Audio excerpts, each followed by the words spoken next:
A graça e a paz. Olhando daqui, nós chegamos um pouquinho cedo, aí estava aqui tão distraída conversando, e agora que bênção, né?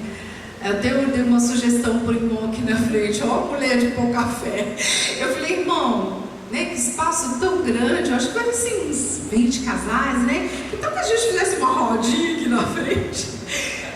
Não foi boa essa sugestão, né? Glória a Deus, que bênção, né? Que numa segunda-feira nós tiramos um tempo, né? Eu sei que muitos de vocês trabalharam o dia todo, tiveram seus afazeres e estão aqui para receber do Senhor, como eu também estou. Então, meu desejo e minha oração é que cada coração aqui nesta noite seja aberto para aquilo que Deus quer ministrar no nosso coração. Bom, tá aqui esse moço bonito do meu lado há 31, na verdade. Nós estamos há 31 anos casados, com a graça de Deus. Temos 2 filhos adultos que não moram mais conosco. Nós moramos em São José do Rio Preto, porque a sede regional está lá e estamos lá com a graça de Deus. E tem sido um tempo de muito aprendizado. E uma coisa que eu gostaria de falar com vocês é que vocês estão olhando aqui para um casal imperfeito, que tem uma família imperfeita, mas que está caminhando para um alvo que é a perfeição do Senhor. Então, porque às vezes nós olhamos para os nossos líderes e nós temos a mania de colocá-los num pedestal, né? Então, aquela pessoa sacrossanta, né? Como lá no Antigo Testamento, né? Nós não podemos nem aproximar deles, porque vai que salta lá um fogo e nos queima.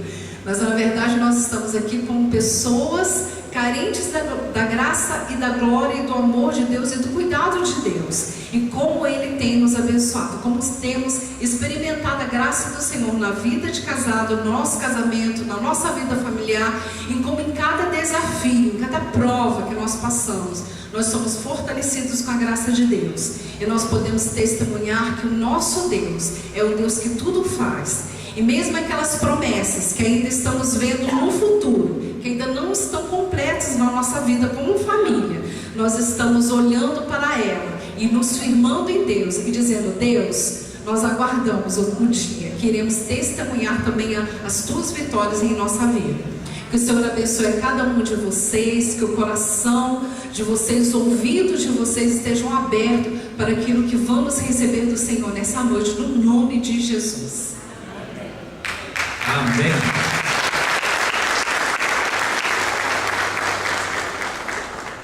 Eu achei que ela ia falar mais. Graça e paz, irmãos e irmãs. Amém. Aqueles irmãos e irmãs que desejarem ficar mais próximos, seria melhor. Se você puder se aproximar aqui do altar, a referência é aqui. Então, quanto mais perto você puder ficar, melhor. Depois eu vou dizer por quê, hein? Quanto mais perto, quanto mais junto, melhor. Só posso dizer isso. Quanto mais junto, melhor. Quanto mais perto, melhor. Principalmente quando nós estamos em guerra. Principalmente quando nós estamos em luta, em batalha. Quanto mais próximos um do outro e de Deus, melhor vai ser a batalha. A luta vai ser boa e a vitória vai ser grande. Quanto mais isolados um do outro e de Deus, pior vai ser a luta. A guerra vai ser mais difícil, mais complicada. Então, mesmo que a gente não tenha costume de ficar muito juntinho, a gente tem que começar a ter esse costume, porque o povo de Deus caminha bem perto, bem juntinho mesmo, não é? Porque na hora da luta, da dificuldade, das turbulências da vida, é bom a gente ter alguém que está no alcance da nossa mão, no mínimo no alcance da nossa mão. Quantos está no alcance da sua mão, né? No dia a dia, no cotidiano. Claro que aqui é apenas uma dinâmica no tempo, não é? Mas ela serve para expressar aquilo que a gente quer dizer da vida, do dia a dia, do cotidiano. Nós precisamos estar bem juntos um do outro. Quer ver um exemplo legal que eu estava dando uma olhada no livro de Neemias, e muito interessante. Eu sei que você já leu o livro de Neemias, e Neemias traz uma cena muito interessante para nós dentro do que eu estou falando para você. Então, diz aqui no capítulo 4, no versículo 19, olha aqui: então eu disse aos nobres, aos oficiais e ao restante do povo: a obra é grande e extensa, e estamos separados, distantes uns dos outros, ao longo do muro. Do lugar de onde ouvirem o som da trombeta, juntem-se a nós ali. Juntem-se a nós ali. Nosso Deus lutará por nós. Então a gente quer que Deus luta por nós, não quer? Amém? Queremos, eu quero. Sempre quis e continuo querendo, e espero continuar querendo até o último dia da minha vida. Quero que Deus lute por mim, nas lutas, nas dificuldades, nas crises, nos problemas. Só que aqui Deus está dando uma orientação para o povo muito prática. Falou: gente, vocês estão muito separados, então vamos ficar juntinho e eu vou lutar por vocês. Então, à medida que ouvia uma trombeta, né? Ouvindo a trombeta, vocês se ajuntem a nós, vamos ficar bem juntinho aqui perto do muro, e aí eu vou lutar por vocês. Sabe o que está acontecendo aqui em Ituverava? É uma trombeta que tocou. Deus tocou uma trombeta nessa área da nossa vida, da vida de vocês. Então, vocês estão vindo para perto do muro. Por isso, uma dica: essa é a primeira das 7 semanas. Então, quando você chegar, você vai ocupar aqui os primeiros lugares. Ponto de referência é aqui, vai ficar aqui, né? Então, a partir daqui, você vai sentando e ocupando os lugares. Então eu diria assim: quem chega primeiro bebe água limpa. Já viu esse ditado? Quem chega por último bebe água suja. Aqui todo mundo vai beber água limpa, mas vai ter que estar bem juntinho. O acordo é esse, combinado? Então, chegando, já senta aqui na frente, primeiros lugares. Nós não vamos aplicar aqui a ilustração da parábola, né? Lembra da palavra dos primeiros lugares? Quando a gente chega numa casa ou na igreja, a gente nunca senta no primeiro lugar, porque vai que o pastor manda a gente sair para trás, porque tem outros privilegiados que não vai fazer isso, tá? Então, amém, pastor? Amém? Então, você chegar, pode tomar o assento, primeiros lugares. Então, assim, eu acho que essa é uma dinâmica boa a princípio, mas na essência do dia a dia ela tem muito a ver conosco, tá? Ela tem muito a ver como igreja, como povo, e eu diria até como família, sabe? Há um outro versículo aqui em Neemias que eu quero trazer à nossa memória, também muito importante para nós, e essa convocação, essa santa convocação do pastor Kleber, da liderança da igreja, ela é muito importante. E o capítulo 4, versículo 14 de Neemias, ela vai dizer algo assim muito bom para nós, que é o que está acontecendo aqui também. Fiz uma rápida inspeção e imediatamente disse aos nobres oficiais e ao restante do povo: não tenham medo deles, lembrem-se de que o Senhor é grande e temível, e lutem por seus irmãos, por seus filhos e por suas filhas, por suas mulheres e por suas casas. Olha o que Neemias está aqui dizendo para o povo.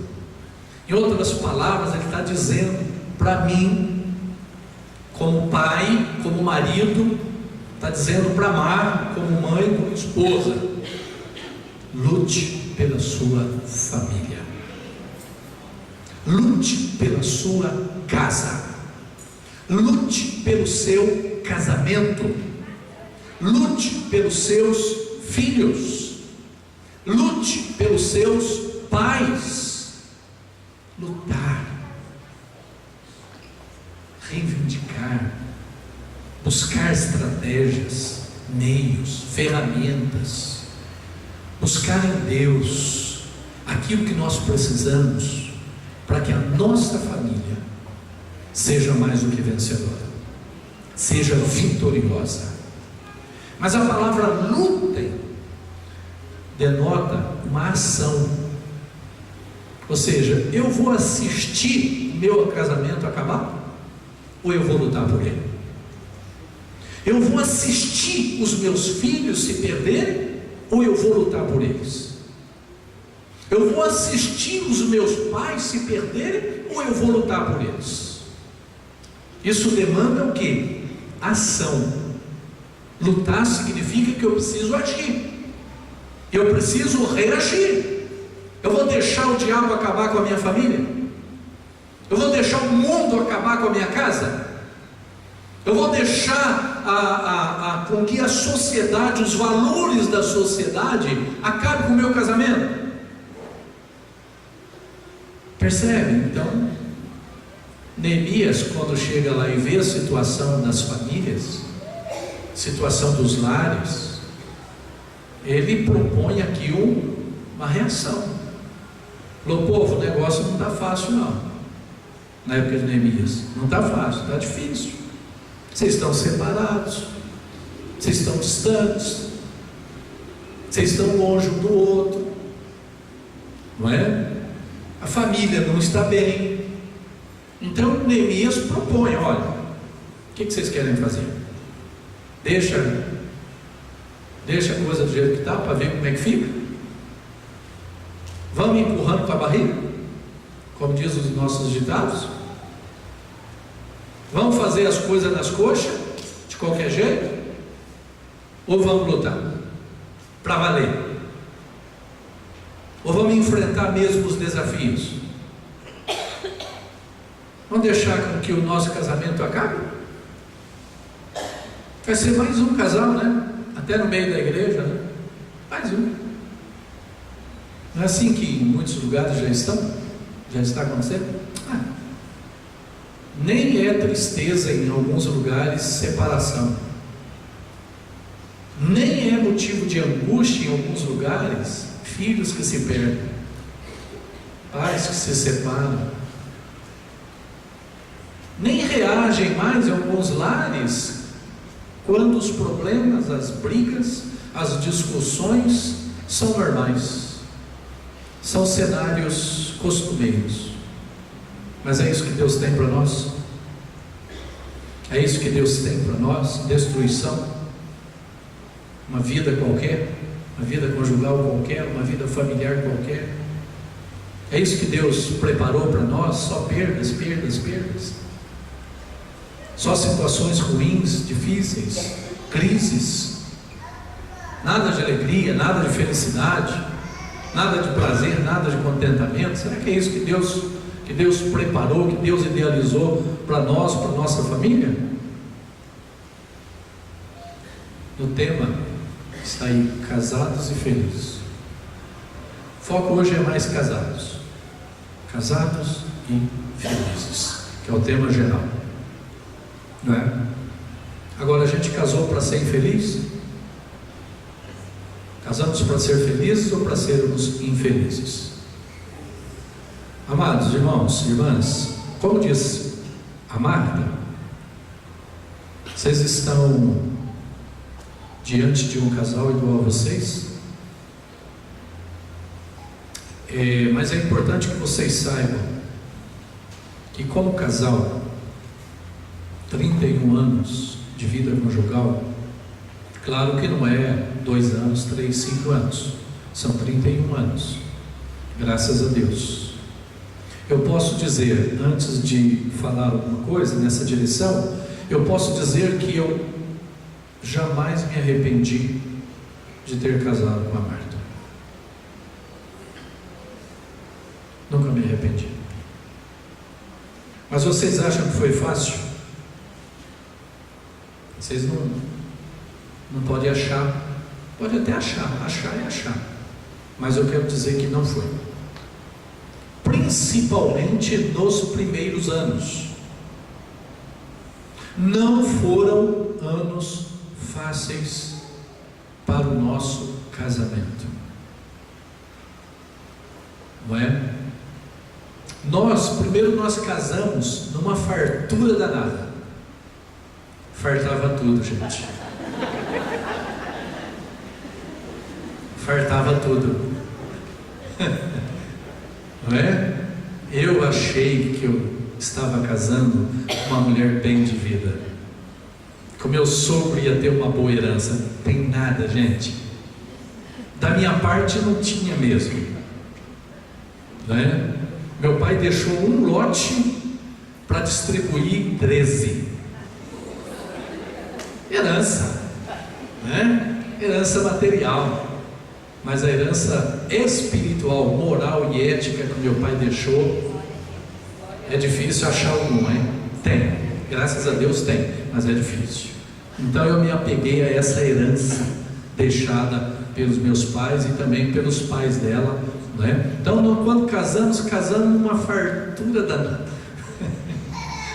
Irmãos, ganhamos tudo. Eu ganhei até aliança para casar, ganhei terno. Eu era seminarista, tinha acabado de me formar. Ela também estudava no seminário lá em Campinas, fez educação cristã.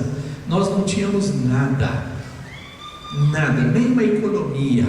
5 anos de preparação para o ministério. Nesse período eu trabalhei como servente de pedreiro, eu trabalhei ajudante de cozinha, trabalhei de inspetor de aluno numa escola, não é? Mas Deus proveu tudo que nós precisávamos para casar, Deus deu. O mais difícil era um ou outro, e Deus deu, olha aí, né? Alguns diziam, esse mineirinho caipira, acho que não vai casar tão logo. Mas Deus preparou uma carioca, né? Uma moça de Deus, e ela se apaixonou por mim, mesmo sendo eu um caipira lá de Minas Gerais. E nós nos casamos, fomos para Assis e Cândido Mota,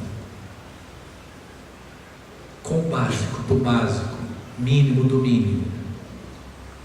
Fomos enfrentando, casamos no dia 27.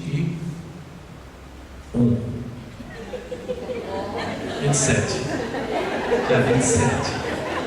Isso é importante, hein? Principalmente para ela. Casamos no dia 27 de janeiro. No dia 1º de fevereiro nós já estávamos assumindo a igreja. 2 igrejas e 3 congregações. E as 2 igrejas não conseguiam pagar nenhuma base regional para nós. Então começamos assim, com muitas lutas, muitas dificuldades. Claro que os primeiros meses, lua de mel. Mas logo, não passou muitos meses, veio o primeiro filho, veio Lucas, não demorou. Passou 1 ano e 1 mês e veio a Laura. Então, no espaço de 3 anos, imagina, trabalhando 2 igrejas, congregação, casamento, 2 filhos pequenininhos, um perto do outro. E olha, eu sempre fui muito intenso naquilo que eu assumo, igreja e tudo mais. Então você ajudar em casa, ajudar na igreja, filhos pequenos, dificuldade, nós já nem estávamos adaptados como marido e mulher. E depois criar filho, eu fui criado numa família, minha mãe teve 15 filhos. Fui criado de um jeito, ela foi criada, 3 filhos, os pais dela. Aí vem toda, nós entramos numa crise muito profunda, na nossa vida conjugal, na comunicação, falhamos muito na comunicação, não é? Falhamos em relação principalmente no começo, né, do casamento, da criação de filhos, falhamos muito. E resumindo, a nossa situação chegou assim num ponto que nós não conseguíamos assim dialogar muito mais. Mas nós nunca desistimos do outro. E eu me lembro, naquela época, nós fomos procurar ajuda. Irmãos e irmãs, como é bom a gente ser humilde, reconhecer nossos limites e procurar alguém com mais maturidade e dizer: me ajuda. Nós fizemos isso. Procuramos na época o pastor Elir Lobo.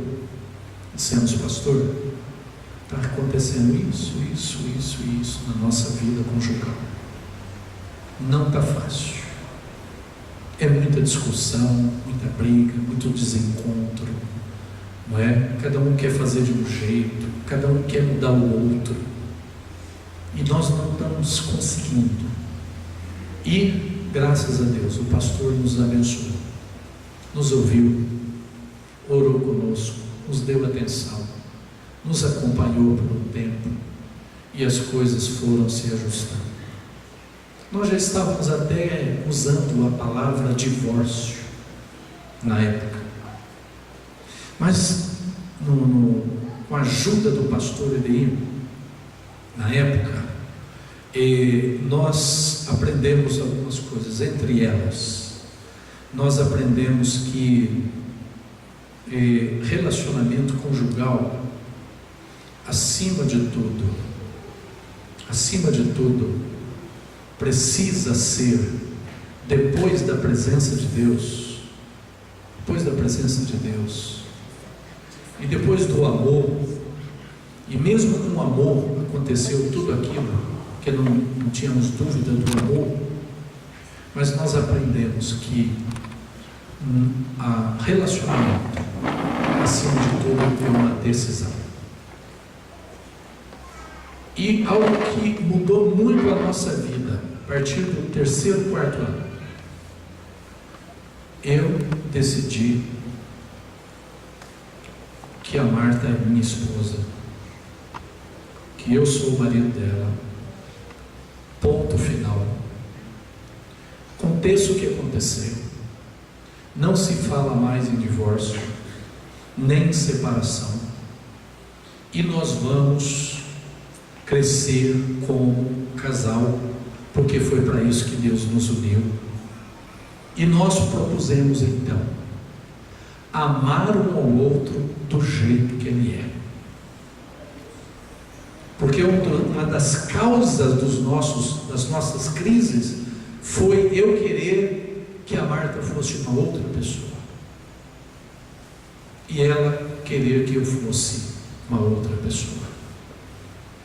E nós então começamos a degradear para um fazer o outro ser o que a gente queria.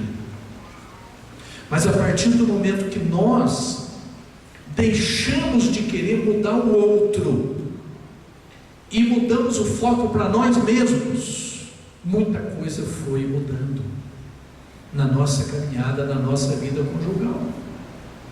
Foi quando eu disse, e ela também disse: vamos lutar para mudar mais a gente, para abençoar o outro, do que querer me mudar? E a gente dizia: você não vai me mudar. E nós reafirmávamos: não vamos mudar. Você não vai conseguir me mudar. E não consegue mesmo, gente. E eu diria que não conseguimos mudar um ao outro se a gente quer mudar um ao outro.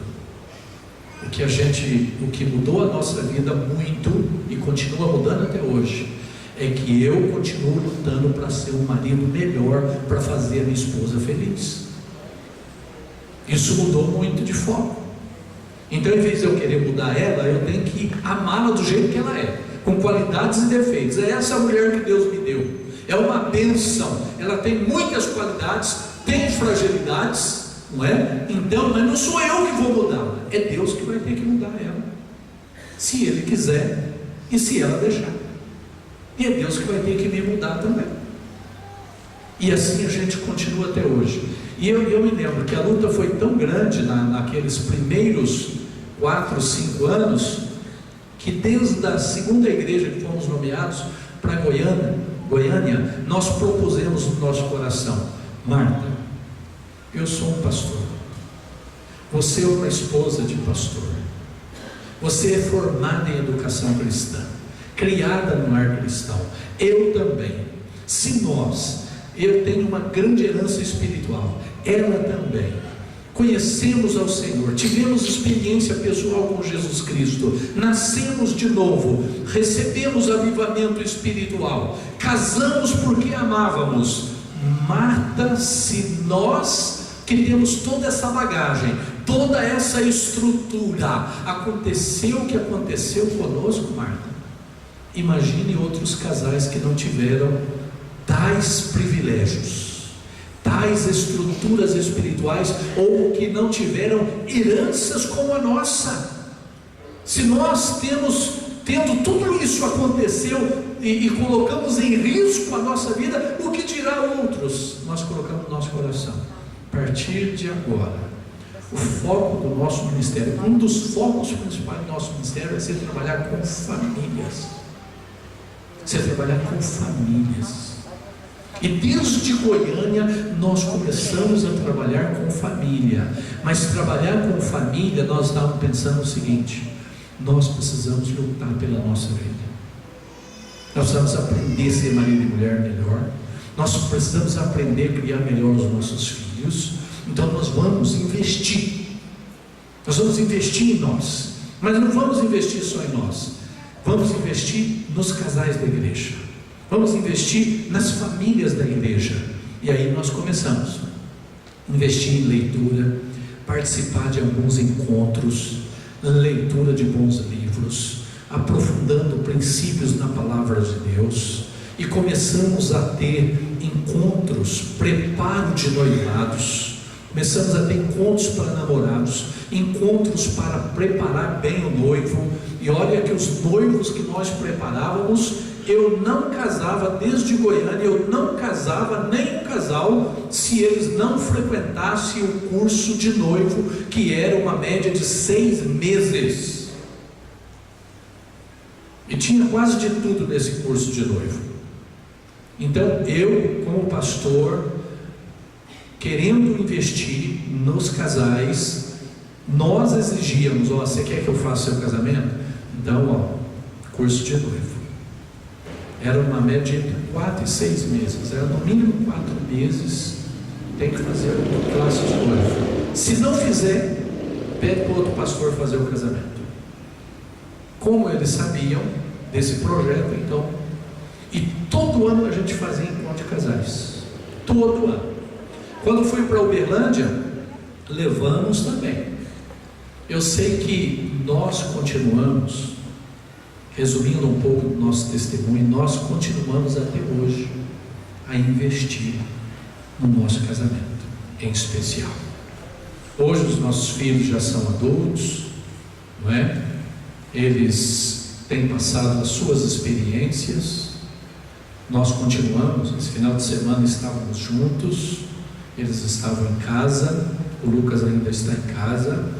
Então nós continuamos tentando fazer o melhor para os nossos filhos. Mas hoje é 27 e 29 anos.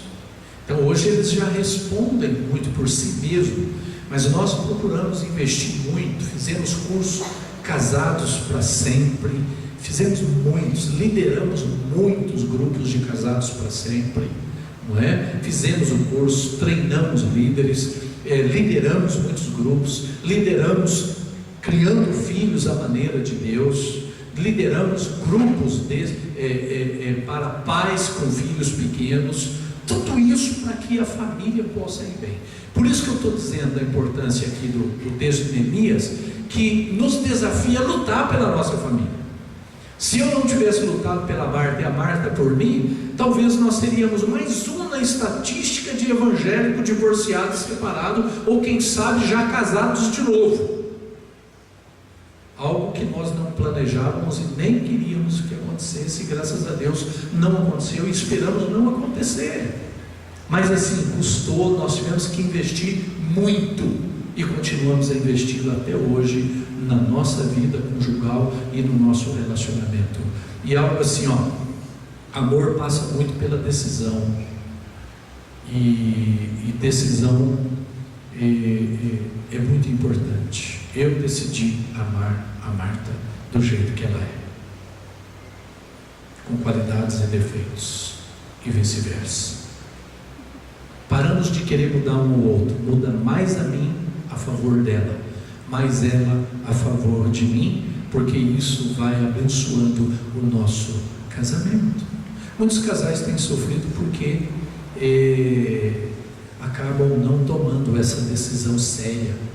Casou no altar, fez votos, mas tem que tomar uma decisão mesmo para valer e começar a lutar e ajustar princípios, ajustar valores na relação, não é? Nós apanhamos muito em relação à comunicação. Vocês vão ver de forma específica esses temas aqui nessas 7 semanas. Vai ser extraordinária essas 7 semanas.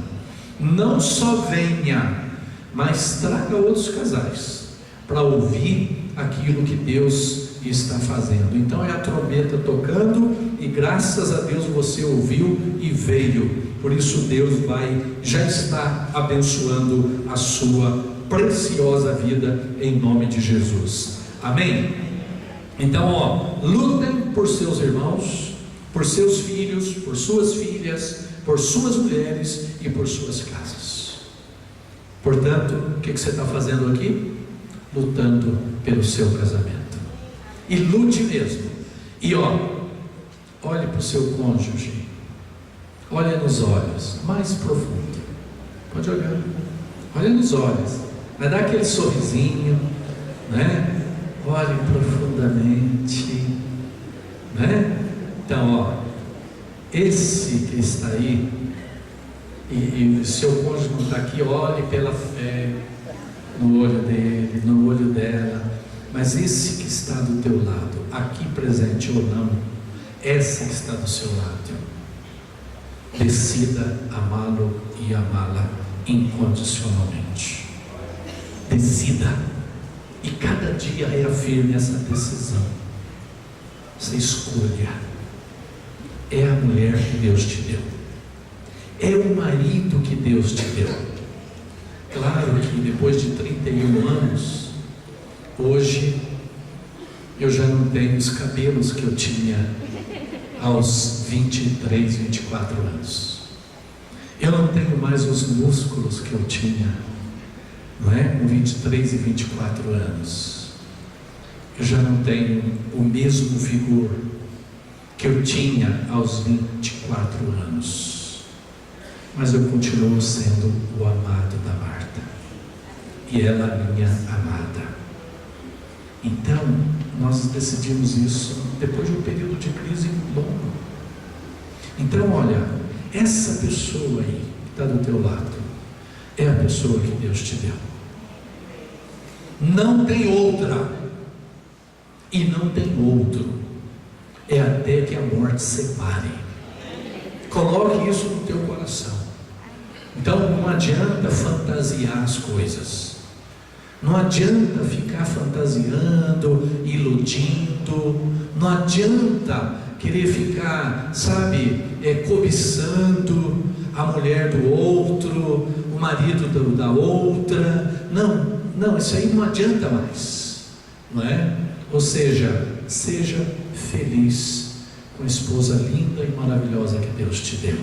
Seja feliz com o marido, barrigudo ou careca, não importa. É a pessoa que Deus te deu. Então, olha, viva, seja feliz e cresça juntamente com Ele através do investimento intencional. Invista intencionalmente na melhoria de qualidade. Nós precisamos melhorar, gente. Eu e a Marta precisamos melhorar? Claro, precisamos. Por isso a gente continua investindo e eu desafio você a investir. Você acha que já está bonzinho e tal, perfeitinho? Você acha que é o tal? Joga esse orgulhinho besta fora, tá?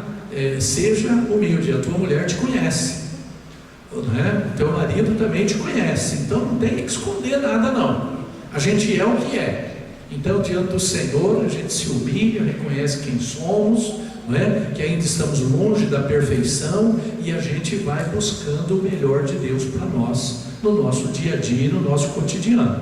Enfim, amados irmãos e irmãs, é uma construção e longa, é até que a morte separe. A nossa vida conjugal é uma construção longa, é até o final, é até que a morte separe.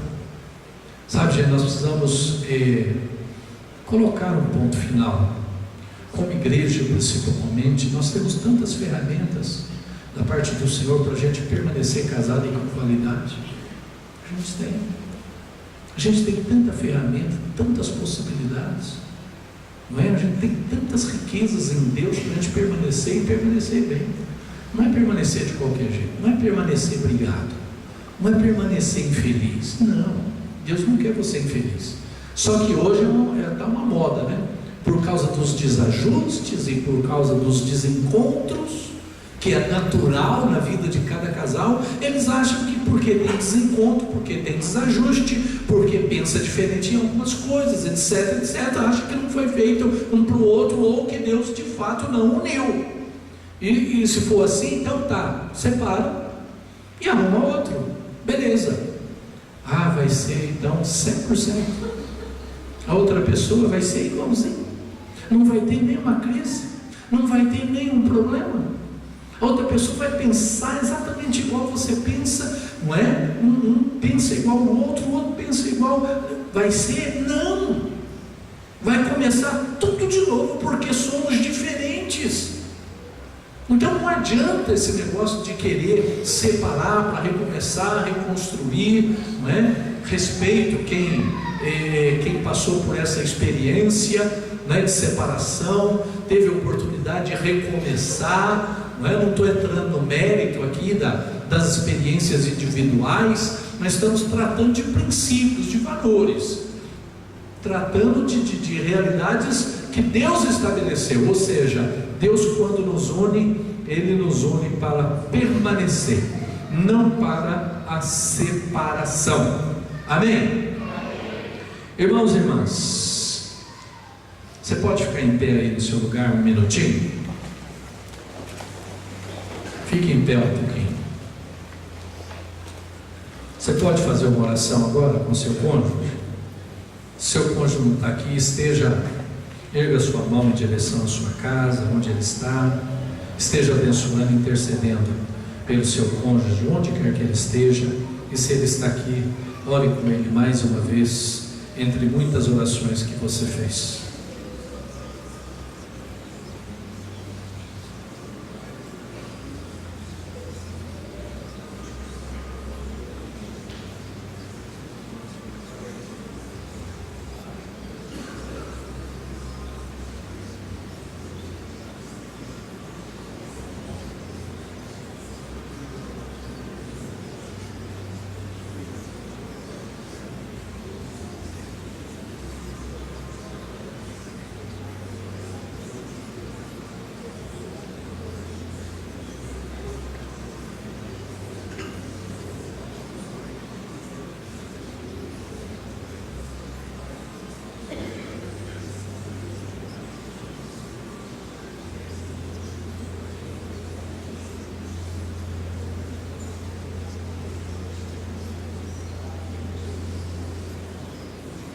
Pai, continue unindo-nos na Tua presença, Senhor. Continue fortalecendo a nossa vida. O Senhor conhece a nossa história, conhece a realidade conjugal de cada casal aqui. Ó Deus, independente dos anos de vida conjugal, o Senhor sabe como cada um de nós estamos vivendo lá no nosso lar em especial, onde as coisas de fato acontecem. Ali, ó Deus, no secreto do nosso quarto, ó Deus, no nosso lar, na nossa casa, ali, ó Deus, onde somos o que somos. E nós queremos pedir que o Senhor continue a obra que o Senhor começou na nossa vida. Nós não casamos para separação, nós casamos para permanecermos casados e com qualidade até o último dia de nossas vidas, até que a morte separe, e que o homem não separe aquilo que o Deus uniu. Pai, que o Senhor confirme sobre nós a união, a unidade do casal, Senhor. Pai, há dificuldades, há crises, há problemas, há ajustes a serem feitos, há crises a serem superadas, há aflições a serem vencidas, mas sabemos que no Senhor e através das nossas decisões, ó Deus, de um para com o outro, o Senhor sempre nos conduz e nos conduzirá em vitória. Por isso, sonda cada casal com teu Espírito Santo e vai dando direção, vai dando confirmação dos teus propósitos, vai unindo, vai reunindo, vai fortalecendo esses vínculos de amor e vai, ó Deus, aperfeiçoando a nossa unidade, o nosso casamento, em nome de Jesus Cristo. Amém. Amém. Pode sentar.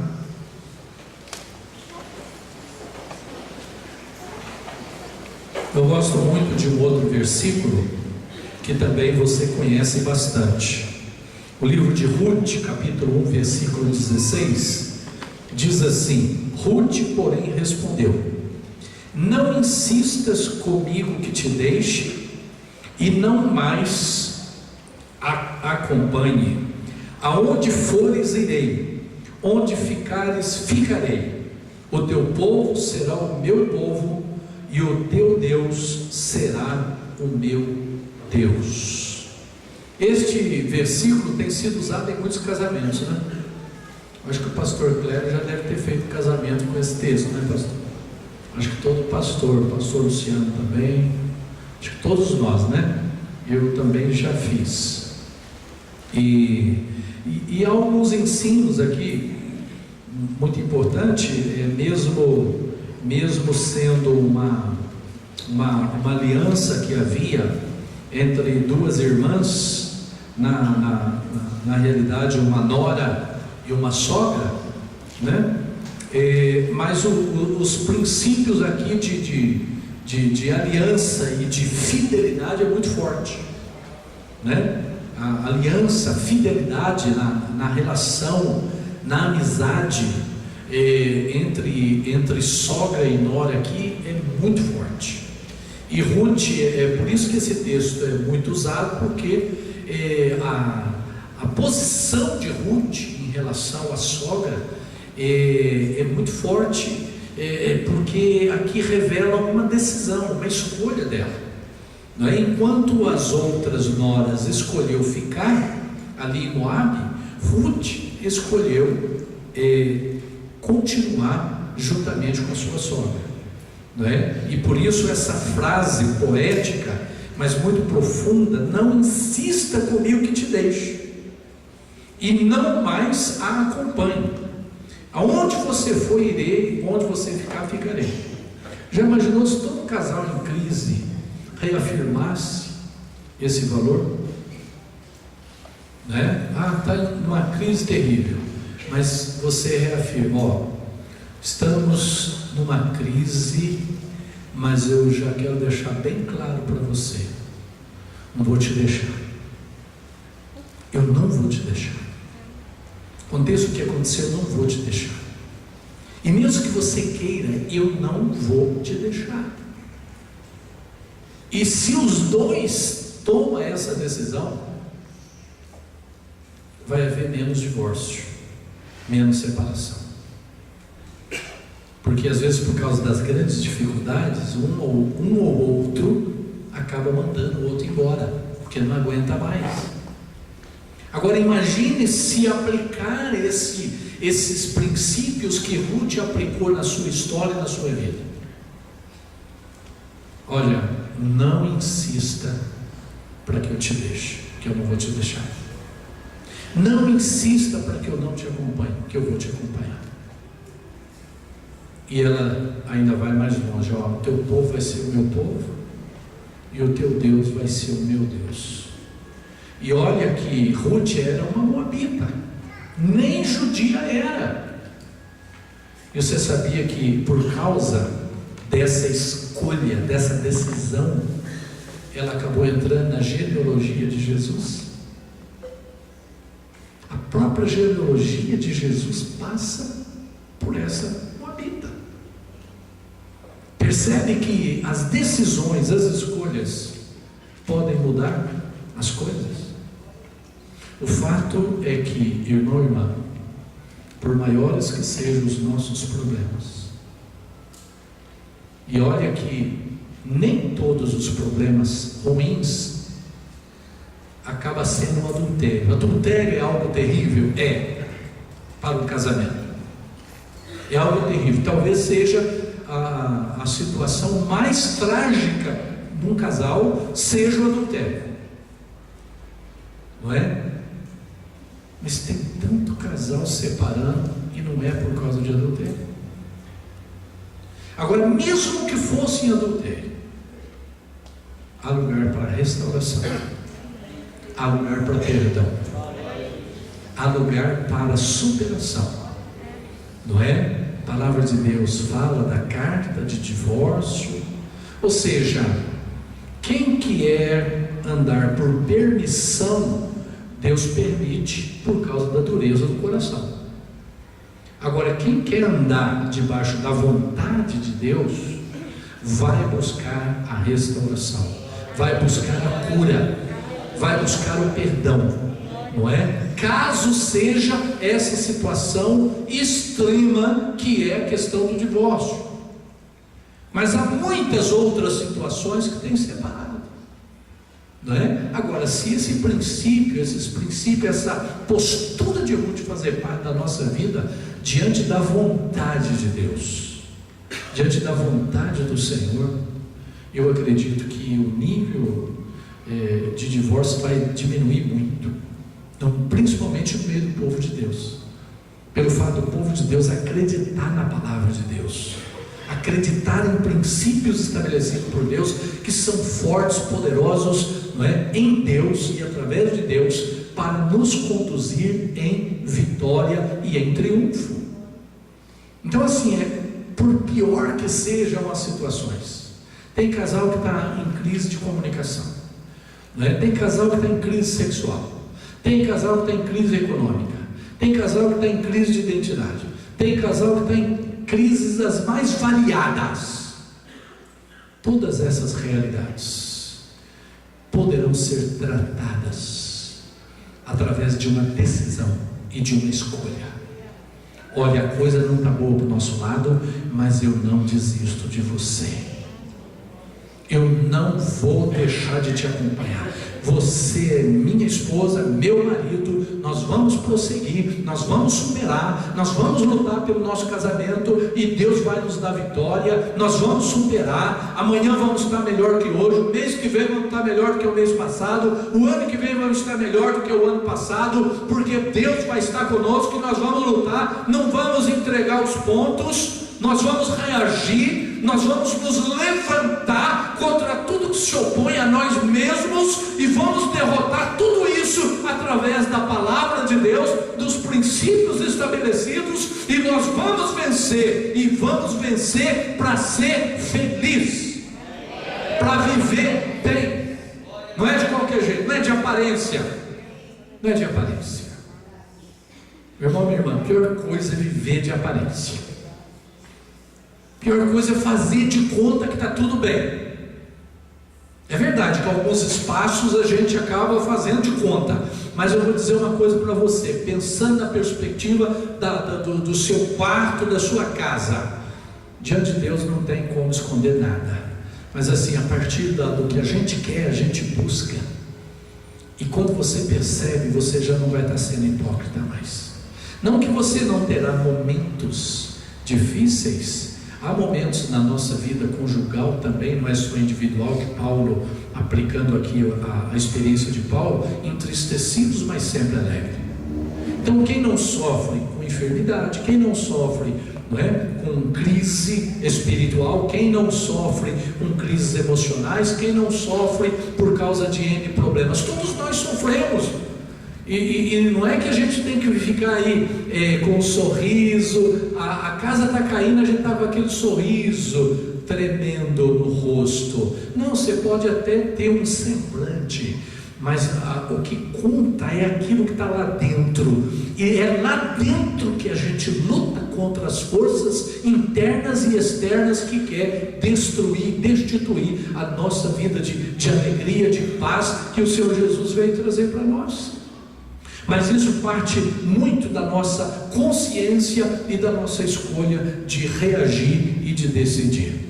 Ruth tinha a oportunidade de ficar e continuar como as outras, mas ela tinha uma aliança muito forte, né, com a sua sogra, e por isso a história dela acabou levando até Jesus Cristo.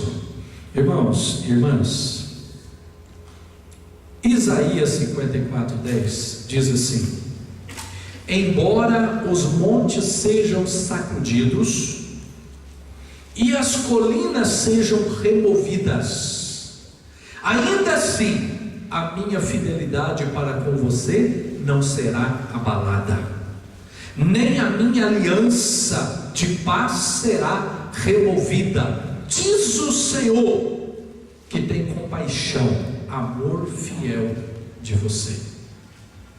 Irmãos e irmãs, a palavra de Deus diz que a gente precisa ser firme como o monte Sião, que não se abala, mas permanece para sempre. O que Deus está dizendo aqui para nós? Mesmo que os montes sejam sacudidos, mesmo que as colinas sejam removidas, e olha que montes e colinas ser abalada não é fácil, tem que ser um terremoto, alguma coisa muito extraordinária para abalar uma colina, um monte. Mas Deus está dizendo, mesmo que isso ocorra, a minha fidelidade para com vocês continua a mesma. Ou seja, a fidelidade de Deus para conosco, a aliança de Deus para conosco é imutável. O propósito de Deus para com a nossa vida é imutável, é inalterável. E Ele diz: o meu amor para com você é fiel, a minha compaixão, amor fiel para com você. Ou seja, em Deus nós temos a garantia que mesmo que a nossa vida esteja abalada, mesmo que as circunstâncias estejam aí balançando a nossa coluna, da parte de Deus há fidelidade, há cuidado, há intervenção, há milagres, há um agir de Deus, apesar de tudo que há, ou que possa estar acontecendo. Por que é importante nós lermos essa palavra, unindo a palavra que o pastor Kleber leu de Jeremias? Porque, meu irmão, minha irmã, como casados, marido e mulher, nós fomos chamados para viver uma vida conjugal abundante. E há muita coisa ao nosso redor e às vezes dentro de nós querendo abalar a nossa vida, querendo abalar a nossa história, os nossos relacionamentos. E é por isso que a gente agora tem que pensar: o que eu quero da minha vida? O que eu quero para mim? O que eu quero para o meu casamento? O que eu quero para o meu cônjuge? Então a sua reação, a sua ação vai ser proporcional às escolhas que você tomar, à decisão que você tomar. É igual de Ruth: ninguém vai me tirar da tua presença, de junto de você, eu vou continuar. É como esse texto: mesmo que tudo acabe ao redor, acabou o dinheiro, acabou tudo. E eu diria, irmãos, uma realidade que está pegando muito na vida de muitos casais é a questão sexual. Tá, e se tiver problema tal que vocês não podem ter relação sexual, acabou o casamento? Você ama a tua mulher e teu marido independente do sexo? Claro que hoje há muitas ferramentas, tratamentos nessa área e em outras. Mas acontece que muitos estão condicionados a algumas áreas da vida. Enquanto você tem dinheiro, estou bem. Acabou o dinheiro. Enquanto você está bom de cama, está ótimo. Não é? Começou a ter problema, e aí? Vamos procurar outra solução? Vamos procurar paliativos? Vamos procurar escapes? Vamos procurar internet? Vamos procurar pornografia? Vamos procurar prostituta? Vamos procurar? Ou nós vamos lutar também por essa área? Essa área está pegando. Mas vamos deixar Jesus pegar a gente antes. Porque Ele dá jeito até nessa área da nossa vida. Né? Mas independente de qualquer realidade, qualquer área, nós amamos a pessoa. Depois de Deus é a pessoa. Depois de Deus é a pessoa. E eu tenho uma aliança com uma pessoa, não com uma área específica dessa pessoa. Por isso eu vou lutar para que eu esteja com ela, independente do que ela pode me oferecer. Eu quero estar com ela para tentar oferecer a ela o melhor possível e buscar ajuda onde for preciso para que eu seja o melhor possível. Irmãos e irmãs, o valor da aliança conjugal estão nos princípios, guarde isso, estão nos princípios que dão a devida sustentabilidade ao casal, com resultados que satisfazem um ao outro, fazendo-os felizes e realizados na vida. Acima de tudo, como cristãos, na presença de Deus e glorificando o seu santo nome. Eu quero falar de 4 palavrinhas rapidinho, e eu quero ficar dentro do tempo que você disse que ia acabar. Primeira palavra que nós precisamos ter na nossa vida, enquanto casal, primeira palavra, repita comigo: resistência.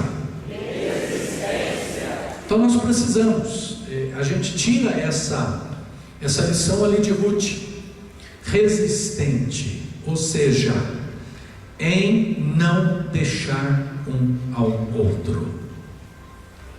Nós temos que resistir à tentação de querer deixar.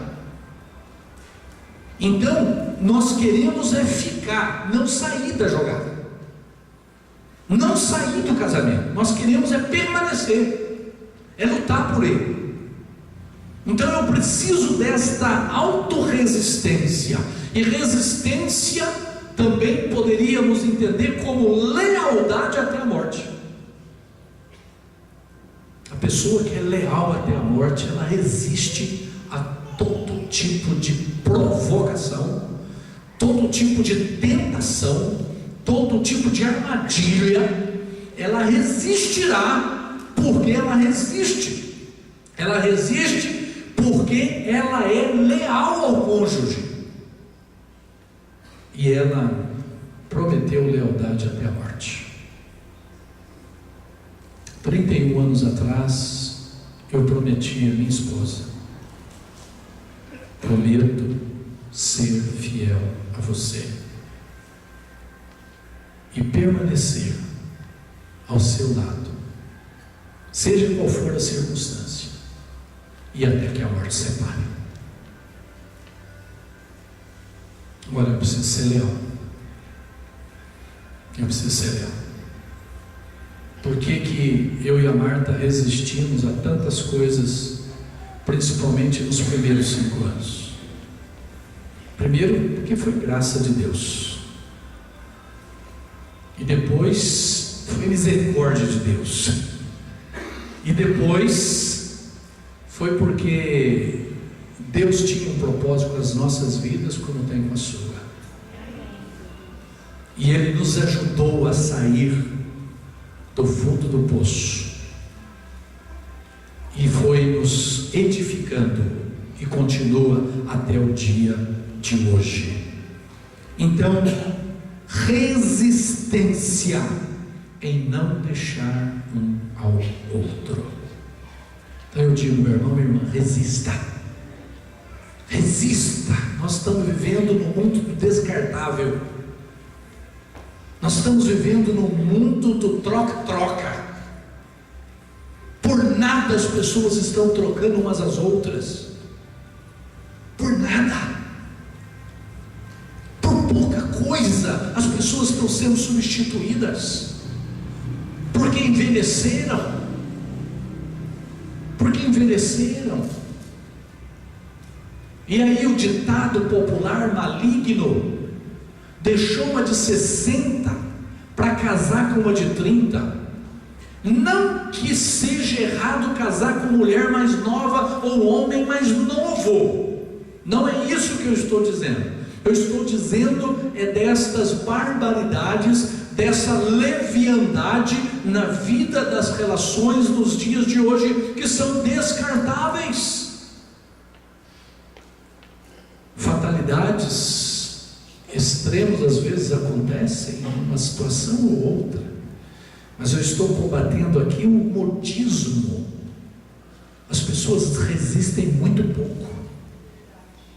As pessoas não vão até o máximo do limite, não luta, não briga para se manter e manter bem. Fracassa rápido, entrega os pontos logo, pendura a chuteira por pouca coisa. E nós, como discípulos e discípulos de Jesus, não podemos ser assim. Nós temos que resistir até o fim, irmãos e irmãs, ao lado da pessoa que Deus confiou a nós, ao lado do cônjuge que Deus nos deu. Segunda palavra, presença. Repita comigo: resistência. Segundo, presença. O que eu quero dizer com presença? Estar juntos para o que der e vier. Estar juntos para o que der e vier. As coisas estão bem do nosso lado, estamos juntinhos. Entramos em crises.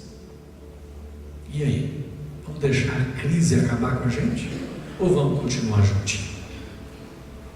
Enquanto a vida financeira está indo bem, enquanto tem tudo que a gente quer, beleza. Entrou numa crise, começamos a enfrentar perdas. Aí a gente permite que essas crises, ora numa área, ora em outra, acaba com a gente. Então, presença significa: eu vou estar com você, aconteça o que acontecer. E a gente prometeu lá no altar, na saúde ou na doença, na riqueza ou na pobreza, a gente prometeu isso. Por que agora, na hora que a coisa começa a acontecer? Então, viver ao lado de quem nós amamos, enquanto tudo vai bem, até o incrédulo faz isso, até o ímpio faz isso.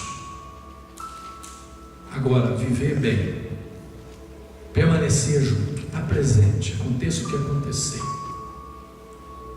não é? Nessa lealdade. Isso aí é para homens e mulheres que temem a Deus, para homens e mulheres que de fato amam o seu cônjuge, e estar presente o tempo todo, mesmo porque a nossa vida juntos, esse é um dos sentidos que é a aliança. A aliança que está aqui no meu dedo, deve estar no teu. Se não está no dedo, está no teu coração.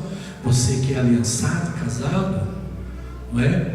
Um dos sentidos da aliança tem a ver com presença, porque casamento não acontece no dia que você se apaixona, não acontece naquele momento que você está no altar recebendo a bênção de Deus e que você coloca a aliança. O casamento Um dos sentidos da aliança é mistura de vida. O casamento, na verdade, ele vai acontecendo à medida que nós vamos caminhando. Às vezes, em alguns momentos, em algumas áreas, a gente não consegue ver casamento, não está casando, coisa não está casando. Mas se você vai enfrentando uma a uma, você vai perceber que as coisas começam, uma engrenagem começa a andar bem, porque o casamento é uma mistura de vida. Eu me misturando com a Marta se misturando a mim. Nós temos uma aliança em Deus, temos uma aliança um com o outro, reafirmamos, lutamos. A gente luta pra caramba para resistir tentação. Todos nós somos tentados em diversas áreas da nossa vida, mas a gente quer continuar se misturando. E se misturar significa estar presente na vida do outro. E não é estar presente e ausente, é estar presente mesmo, é querer estar, é amar mesmo. Às vezes nós estamos presentes e ausentes, que às vezes estamos juntos, mas a nossa cabeça, o nosso coração às vezes está em outro lugar, ou está em outras pessoas, não é? Mas a gente vai lutando até contra essas coisas, não é? Há muita gente que, principalmente o sexo masculino, busca muito fantasia, principalmente quando a área sexual não está tão boa, começa a fantasiar, está tendo uma relação com a sua esposa, mas tendo a imagem de outra. Isso é uma traição mental. Mas a gente luta, a gente resiste a essas coisas, porque essas coisas não edificam, não constroem o nosso relacionamento. Repita comigo: resistência, presença, sacrifício. O que é sacrifício? É estar unido, não importando onde e como vão estar. É estar unido, não importando onde ou como vão estar. Principalmente a gente que teve já algumas mudanças e quem enfrenta mudanças na vida, por causa do ministério, por causa da vida profissional, às vezes passa por nuances, passa por crises e dificuldades, não é? Às vezes nós estamos em lugares e em situações que se a gente fosse fazer opção, a gente não estaria. E às vezes um faz a opção, às vezes o outro não, mas por sacrifício. Eu já morei em algumas cidades que a Marta não gostou, mas ela fez um sacrifício de estar comigo e feliz, apesar de não gostar, às vezes do lugar ou da situação que nos encontrávamos. Então a pessoa fez um sacrifício, um esforço muito grande para estar bem, estar feliz, apesar de tudo isso. Repita comigo: resistência, presença, sacrifício, renúncia. Renúncia, acredito que é uma palavra que a gente conhece bem, mas não é fácil. Não é fácil renunciar coisas em prol do outro. Renúncia do que for necessário para se ter o essencial. O que eu tenho renunciado em prol da pessoa que eu amo? Todos nós vivemos essa palavra, mais ou menos, consciente ou não. Mas é bom a gente ter consciência desta palavra na nossa relação conjugal, que na nossa vida, se não houver renúncia individual, no coletivo do casamento, é difícil às vezes superar algumas crises. Então, se eu não aprender a renunciar a mim mesmo, ou a minha vontade, o meu querer, o meu desejo em prol do outro, muitas vezes vai ter um embate muito grande, que às vezes um renuncia, o outro não. Então tem que ter renúncia dos dois lados. E a vida, ela fica melhor quando a gente aprende a renunciar o que não é essencial por causa do essencial. O que é essencial na nossa vida? Para a gente ter mais de Deus, a gente renuncia tudo que possa atrapalhar a nossa vida com Deus, principalmente o pecado. A gente renuncia porque a gente quer mais de Deus na nossa vida. Agora, depois de Deus, não é os nossos filhos.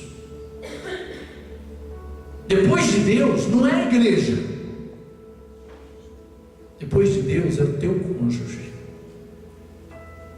E aí eu tenho que renunciar coisas que eu gostaria de viver ou de vivenciar, porque não vai fazer feliz o meu cônjuge.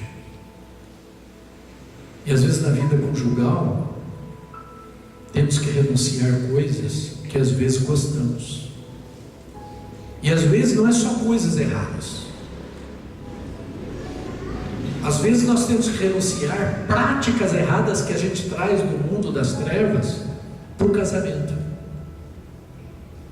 Quantas esposas já sofreram muito na mão de maridos que trouxe do mundo secular, da prática sem Deus, o sexo anal, e forçando o seu cônjuge a ter uma relação que afere, que machuca. E esse homem, se não renunciar a isso, para ver o cônjuge mais feliz, ele pode ferir o seu cônjuge para sempre. Não digo para sempre, porque Deus pode curar, mas nem todos às vezes se abrem para serem curados, e muitos acabam ficando feridos por causa de práticas, por causa de pensamentos, por causa de ações, de reações, por causa de gestos.